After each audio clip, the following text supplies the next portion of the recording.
तो बात अगर करें सबसे पहली थ्योरी की, तो वो है कि ये जो लड़का देख रहे हो ना तुम जोमूसा स्क्रीन के ऊपर, इसके पास ऐसी ताकतें हैं कि ये ऐसे राक्षस के अंदर कन्वर्ट हो सकता है जिसकी बहुत ही ज्यादा मोटी मोटी आंखें हैं और जो बिल्कुल अपना आपा खो देता है जब भी वो गुस्से के अंदर आता है। तो ये डिस्क्रिप्शन तो बड़ा जाना पहचाना सा लग रहा है।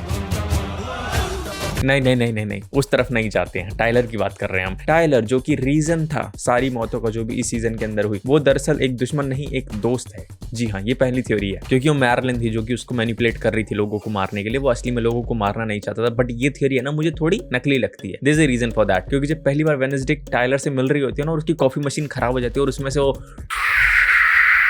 वाली आवाज आती है, जैसे वो शादी के अंदर आती है ना कॉफी मशीन में से, वैसी आवाज जब आने लग जाती है और वेडनेसडे उस मशीन को ठीक कर देती है, तो वो उस सीन के अंदर बोलता है It's a temperamental beast with a mind of its own.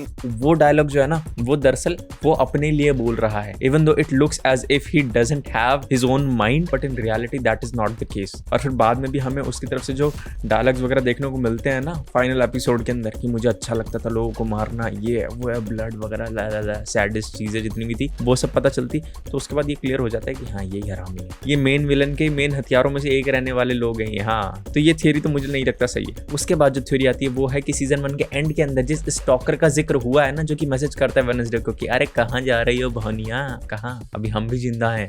हाँ, तो वो और कोई नहीं, वो इनेड है। हाँ वही, वो कुछ होता है वाली काजोल की फॉरेन कॉपी। हाँ वही। और उसके दो रीजन है। सबसे पहले तो ये कि वेडनेसडे ने उसको है ना कभी भी शक के दायरे में नहीं लिया। यस। और दूसरा रीजन ये है कि लोग चाहते हैं कि उनके बीच में मतलब कुछ भी। तो दूसरी थ्योरी भी मुझे नकली ही लग रही है, उसके अंदर इतना ज्यादा कुछ क्रेडिबिलिटी है नहीं, बिकॉज जो फाइनल के अंदर जो हमें सीक्वेंस देखने को मिलता है ना, वो जो हग होता है वो बहुत ज्यादा ऑथेंटिक है। लाइक उसके अंदर एक्चुअल इमोशंस देखने को मिल रहे हैं कि कैसे वो उसके लिए लड़ भी रही है। तो ऐसा कुछ नहीं है, वो एक लॉयल दोस्त है, तो उसके ऊपर शक नहीं करना, ठीक है ना। बाकी उसके अलावा तीसरी थ्योरी के बारे में बात करें तो वो है कि प्रिंसिपल वीम्स नहीं मरी, वो जिंदा है। Yes, even the makers of the show said कि ये एक सुपरनैचुरल एलिमेंट से भरा हुआ शो है, इसके अंदर कुछ भी हो सकता है, लोग मरेंगे भी, लॉसेस भी होंगे उसके ऊपर, वेडनेसडे और बाकी कैरेक्टर्स के रिस्पॉन्सेज भी आएंगे, उनके रिएक्शन भी आएंगे, बट इवेंचुअली ये एक सुपरनैचुरल शो है और इसके अंदर कोई भी आ सकता है वापस। So what they meant was कि इवन दो सीजन 1 के अंदर दिखा दिया कि प्रिंसिपल वीम्स मर गई है, लेकिन there is a high chance कि वो वापस आ जाएगी।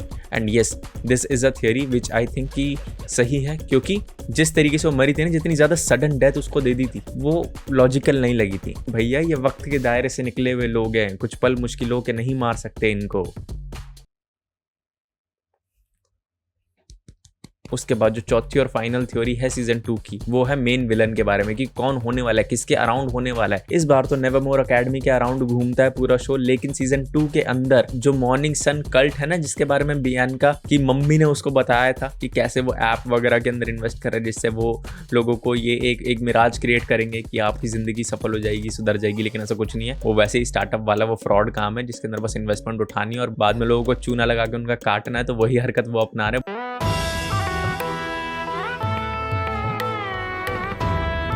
बस उस चीज को वो स्टार्टअप कल्चर ना कहकर सायरन की पावर बोल रहे हैं, है ना, यही है। तो अभी के लिए ये 4 थियरीज मेन थी सीजन 2 के लिए, जिसमें से मुझे सिर्फ 2 सही लगी, जो कि मॉर्निंग सन और प्रिंसिपल वीम्स के बारे में थी। बाकी 2 में कुछ ज्यादा वजन नहीं है, लेकिन देखते हैं क्या होता है, क्योंकि सीजन 2 तो आ रहा है, ऑफिशियल अनाउंसमेंट भी हो चुका है, इतना ज्यादा अच्छा रिस्पॉन्स मिला था सीजन 1 को, तो सीजन 2 तो आ रहा है। बाकी देखते हैं उसके अंदर क्या होता है। तब तक के लिए बाय।